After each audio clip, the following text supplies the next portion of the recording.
आज देश के नौजवानों ने जनजी ने यह साबित कर दिया कि कुछ भी नामुमकिन नहीं है। बिलाखिर 1 माह और 4 रोज के एहतजाज के बाद वजीर तालीम धर्मेंद्र प्रधान को आखिर इस्तीफा देना पड़ा। लेकिन मैं ये समझता हूं कि काकरोच जनता पार्टी या देश के युवाओं के लिए एक मिनिस्टर का इस्तीफा लेना उतनी बड़ी कामयाबी नहीं, जितनी बड़ी कामयाबी एक परसेप्शन को तोड़ने की है। जी हाँ, पूरे मुल्क में एक परसेप्शन बन चुका था। परसेप्शन ये कि इस वक्त की मौजूदा सरकार अपने फैसलों पर हमेशा अड़ी रहती है, हमेशा लोगों की आवाजें दबाई जाती हैं। चाहे आप एनआरसी के हवाले से प्रोटेस्ट की बात करें, किसानों के प्रोटेस्ट की बात करें, ये कहा जाता था कि देश में बड़े से बड़ा आंदोलन हो, कितना भी लोग एहतजाज करें, मरकजी सरकार भारतीय जनता पार्टी की सरकार अपने फैसलों को कभी नहीं बदलेगी और हमेशा अपने फैसलों पर अड़े रहती है। लेकिन आज जनजी ने साबित कर दिया कि कुछ भी नामुमकिन नहीं है। भले ही एक मिनिस्टर को इस्तीफा देना पड़ा, लेकिन इस्तीफे के साथ जो अकड़, जो जिद इस जमात की, इस सरकार की टूटी है, वो सबसे बड़ी कामयाबी। लेकिन यहां पर एक बात काबिल गौर है। बात ये कि धर्मेंद्र प्रधान के इस्तीफे के साथ साथ एक लंबी चौड़ी चिट्ठी भी सामने आई है, जिसमें धर्मेंद्र प्रधान ने इस्तीफा देने की वजूहात का जिक्र किया है। हालांकि हम सब लोग जानते हैं कि नौजवानों के सैलाब को देखते हुए और पूरे मुल्क में इस सरकार के खिलाफ जो एक गुस्सा, जो एक लावा पनप रहा था, उससे डर करके सरकार ने बिलाकर अपने मिनिस्टर से इस्तीफा ले लिया। लेकिन वो कहता है ना कि रस्सी तो जल गई लेकिन बल नहीं गया। अभी भी कहीं ना कहीं सरकार का वो अड़ियलपन, सरकार की वो जिद सामने साफ नजर आ रही है। धर्मेंद्र प्रधान ने अपनी चिट्ठी में लिखा है कि वो नहीं चाहते कि देश में जो सूरत बनी हुई है उसका एंटी नेशनल लोग, एंटी नेशनल एलिमेंट्स कोई फायदा उठाएं या देश की जो यूनिटी है वो खराब हो, इसलिए वो इस्तीफा दे रहे हैं। जबकि सच्चाई ये है कि 2021 से Dharmendra Pradhan union minister for education है और हर बार नीट के पेपर्स लीक हुए हैं, हर बार नौजवानों के साथ इस्तेसाल हुआ है। उन्हें मॉरल ग्राउंड्स पर इस्तीफा बहुत पहले दे देना चाहिए था और उन्होंने ये जिम्मेदारी अपने सर लेनी चाहिए थी। लेकिन आज भी अगर वो इस्तीफा दे रहे हैं, वजूहात कुछ और लिख रहे हैं। लेकिन देश की जनता जानती है कि इस्तीफा जनजी के दबाव में और पूरे मुल्क में जो भारतीय जनता पार्टी के खिलाफ एक जबरदस्त रोष, एक जबरदस्त एहतजाज शुरू हुआ है, उसको देखते हुए भारतीय जनता पार्टी की सरकार ने अपने मिनिस्टर से इस्तीफा ले लिया। लेकिन ये बात भी हमें माननी चाहिए कि इस्तीफा पहली मर्तबा हमारे मुल्क में किसी मिनिस्टर ने नहीं दिया है। दर्जनों मिनिस्टरों ने आज तक अपने ओहदों से इस्तीफा दिया है। साल 1956 में जब उस वक्त के रेलवे मिनिस्टर लाल बहादुर शास्त्री जी ने इस्तीफा दिया था, जब तमिलनाडु में रेल दुर्घटना हुई थी जिसमें 150 के करीब लोगों की जानें चली गई थी, उन्होंने इस वाकये की, इस सानिये की जिम्मेदारी कबूल करते हुए जब इस्तीफा पेश किया तो उस वक्त के वजीर आजम पंडित जवाहरलाल नेहरू ने लाल बहादुर शास्त्री का इस्तीफा मंजूर नहीं किया और कहा कि वो रेलवे मिनिस्टर बने रहेंगे। लेकिन लाल बहादुर शास्त्री एक जबरदस्त किरदार के मालिक थे। उन्होंने कहा, नहीं, मैं इस हादसे की जिम्मेदारी कबूल करते हुए इस्तीफा पेश करता हूं।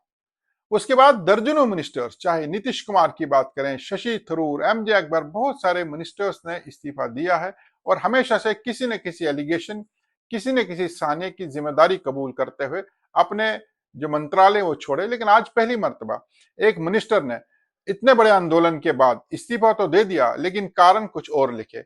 भले ही वो कारण कुछ और लिखे, लेकिन देश की जनता जानती है कि नौजवान सड़कों पर आया, नौजवान ने यह साबित कर दिया कि कुछ भी नामुमकिन नहीं है।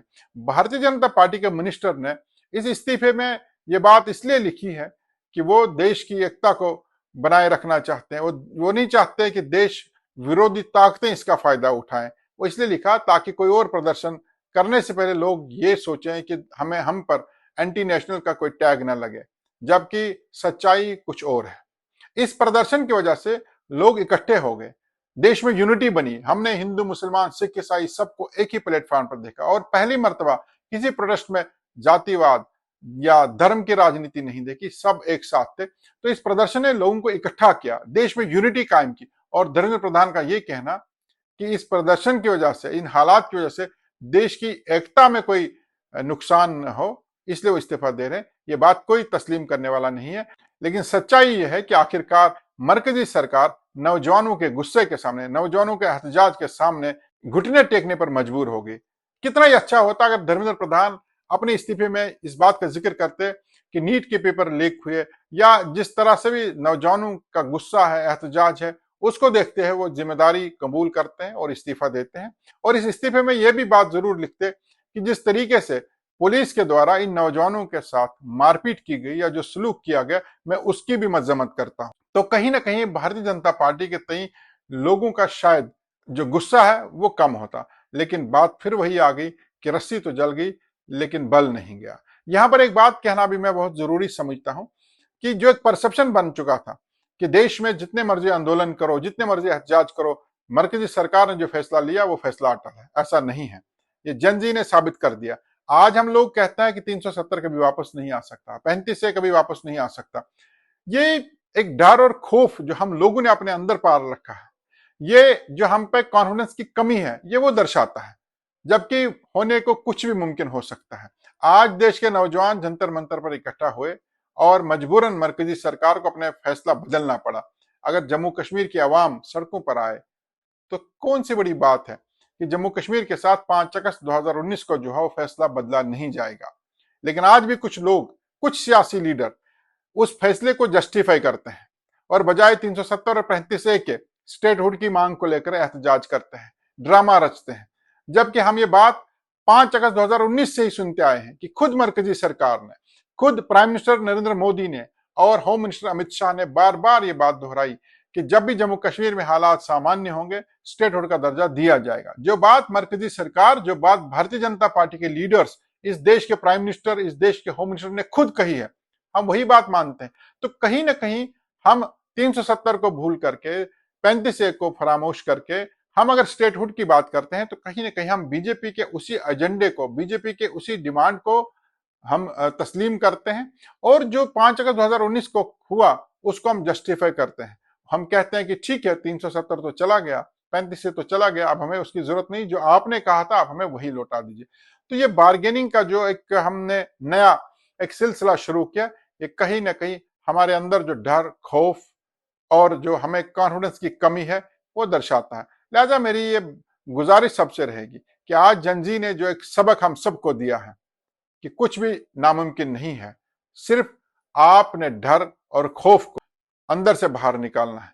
आपने अपने अंदर कॉन्फिडेंस बनाना है, कुछ भी मुमकिन हो सकता है। लिहाजा मैं इस वीडियो के माध्यम से जो पैगाम सबको देना चाहता हूं वो ये है कि चाहे मरकज में सरकार किसी की भी हो, यूटी में सरकार किसी की भी हो, ताकत अवाम के पास है, ताकत नौजवानों के पास है। और जब अवाम यकजा हो जाए, मुत्तहिद हो जाए और मुत्तहिद होकर के एक आवाज बने, तो बड़ी से बड़ी सरकार, बड़े से बड़े लीडर, बड़े से बड़े हुक्मरान घुटने टेकने पर मजबूर होते हैं। आज काकरोच जनता पार्टी ने, आज देश के युवाओं ने, हिंदुस्तान की जनजी ने यह साबित कर दिया